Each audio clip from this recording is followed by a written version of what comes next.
तो बिहार के चुनाव में आज प्रधानमंत्री नरेंद्र मोदी की एंट्री हो गई। एनडीए के चुनाव प्रचार में जान फूंकने आए पीएम मोदी बिहार के सीएम नीतीश कुमार के साथ मंच साझा कर रहे थे। दोनों की केमिस्ट्री इस चुनावी सफर में हमसफर वाली दिख रही थी। भाई और बहनों, बीते 1.5 दशकों में नीतीश जी की अगुवाई में बिहार ने कुशासन से सुशासन की तरफ कदम मजबूत गति से बढ़ाए हैं। 10 साल तक अहंकारी नेता ने राज किया कि नहीं किया? जरा एक तो सच्चाई का काम करके दिखाओ नीतीश बाबू। आज बिहार में ऐसी सरकार चल रही है कि जहां पर सुशासन का नामो निशान नहीं है। अपहरण ये यहां का उद्योग है। क्या हुआ बिहार को? सिवाय अपराधीकरण क्या हुआ है? अपराध अपराध अपराध। साथियों, पिछले 15 सालों में बिहार ने ये दिखाया भी है कि अगर सही सरकार हो तो विकास होता है और हर एक तक पहुंचता भी है। प्रधानमंत्री नरेंद्र मोदी का नीतीश पर बड़ा हमला, कहा नीतीश के डीएनए में गड़बड़ है। ये बड़ा हमला प्रधानमंत्री नरेंद्र मोदी ने सीधा नीतीश कुमार पर किया। कहा अगर मुझसे नफरत थी तो बंद कमरे में आकर मुझे चाटा मार लेते, गला घोंट देते।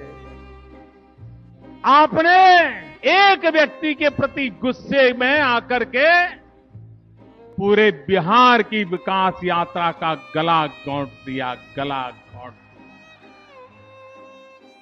इसलिए नीतीश जी के नेतृत्व में एनडीए के सभी उम्मीदवारों को भारी मतों से जिताना है।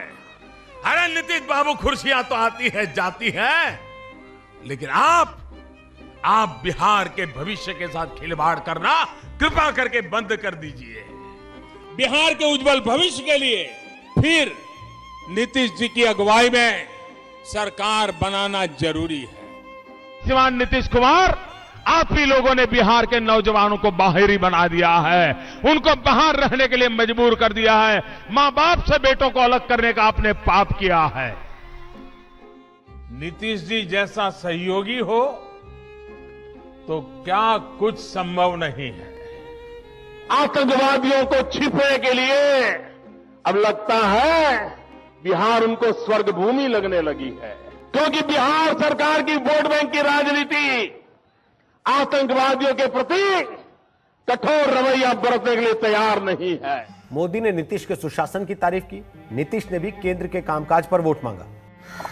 केंद्र सरकार की तरफ से और भारतीय जनता पार्टी की तरफ से पूरे तौर पर लोकतंत्र का गला घोटने की साजिश की गई। बिहार के मुख्यमंत्री नीतीश कुमार ने आज पीएम मोदी पर बड़ा हमला बोला। मोदी सरकार को हर फ्रंट पर फेल करार दिया।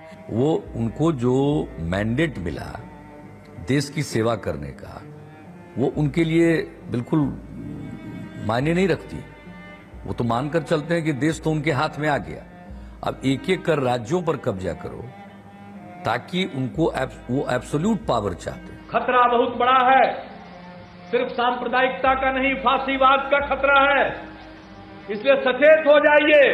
ये सिर्फ तानाशाही नहीं है, ये फासिज्म है। और वही बात है, जब फासिज्म में यकीन हो तो आदर्श हिटलर हो जाता है। बिहार के मुख्यमंत्री नीतीश कुमार तो मोदी के सबसे बड़े दुश्मन नजर आ रहे हैं। क्या नीतीश हमेशा से मोदी के दुश्मन नंबर 1 रहे हैं? बहती हवा सा था वो, बहती हवा सा था वो, गुजरात से आया था वो, गुजरात से आया था वो, काला धन लाने वाला था वो, कहां गया उसे ढूंढो। हमको देश की फिक्र सताती है, वो बस विदेश के दौरे लगाता। हमको बढ़ती महंगाई सताती, वो बस मन की बात सुनाता। हर वक्त अपनी सेल्फी खींचता था वो, दाऊद को लाने वाला था वो, कहां गया उसे ढूंढो। हम ये तो जानते थे ये महास्वार्थ बंधन जो बना है, इसमें 3 दल जुड़े हुए हैं। आरजेडी है, जेडीयू है और कांग्रेस है।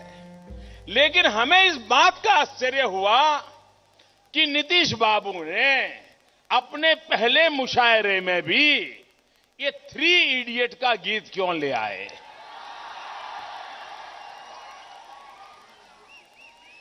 ये 3 पार्टनर थे, ये तो पता था, लेकिन उनको ढूंढ ढांढ करके अगर कविता की पैरोडी करने का मन कर गया तो भी 3 इडियट वाला कर गया, 3 इडियट वाला कर गया। वाह नीतीश बाबू वाह, क्या क्या आपका मनोरंजन का खेल है।